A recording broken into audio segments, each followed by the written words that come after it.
তৃণমূলের আইপ্যাক দপ্তরে কেন্দ্রীয় তদন্তকারী সংস্থা ইডির হানার ঘটনার প্রতিবাদ জানিয়ে পথে নামল গাজল ব্লক তৃণমূল কংগ্রেস। গাজল ব্লক তৃণমূল কংগ্রেসের সভাপতি রাজকুমার সরকারের নেতৃত্বে গাজল ব্লক দপ্তরের সামনে থেকে শুরু হয় বিক্ষোভ ও প্রতিবাদ মিছিল। পুরো গাজল এলাকা পরিক্রমা করার পর ব্লক দপ্তরে শেষ হয় এই প্রতিবাদ মিছিল। এদিনের এই বিক্ষোভ ও প্রতিবাদ মিছিলে উপস্থিত ছিলেন ব্লকের অন্যান্য নেতৃত্ব ও কার্যকর্তারা।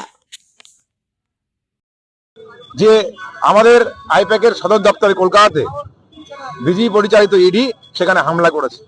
যতই করুক হামলা, আবার জিতবে বাংলা, এটা নিশ্চিত হয়ে গেছে। আমাদের মানবিক মুখ্যমন্ত্রী মমতা বন্দ্যোপাধ্যায় এবং আমাদের সেনাপতি অভিষেক বন্দ্যোপাধ্যায় রয়েছে আমাদের পাশে, এবং আমরা বিজেপিকে ধিক্কার জানাই।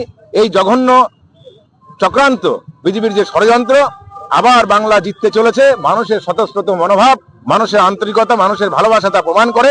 আজকে হাজার হাজার পরিযায়ী শ্রমিক অভিষেক বন্দ্যোপাধ্যায়ের সাথে সেখানে দেখা করতে গেছিলেন।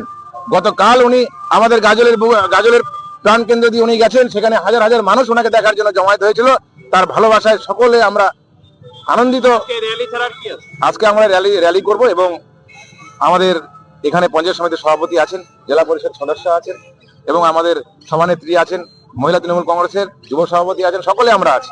আমরা বিজেপিকে ধিক্কার জানানোর জন্য, তার প্রতিবাদে যে কলকাতা আইপ্যাকের সদর দপ্তরে ওনারা হামলা করেছেন ইডিকে দিয়ে, তার প্রতিবাদে আমরা রাস্তায় নেমেছি। আগামী দিনে এই বিজেপির বিরুদ্ধে তীব্র ধিক্কার এবং প্রতিবাদের মাধ্যমে বৃহত্তর আন্দোলনের ডাক গাজল ব্লক তৃণমূল কংগ্রেস দিচ্ছে।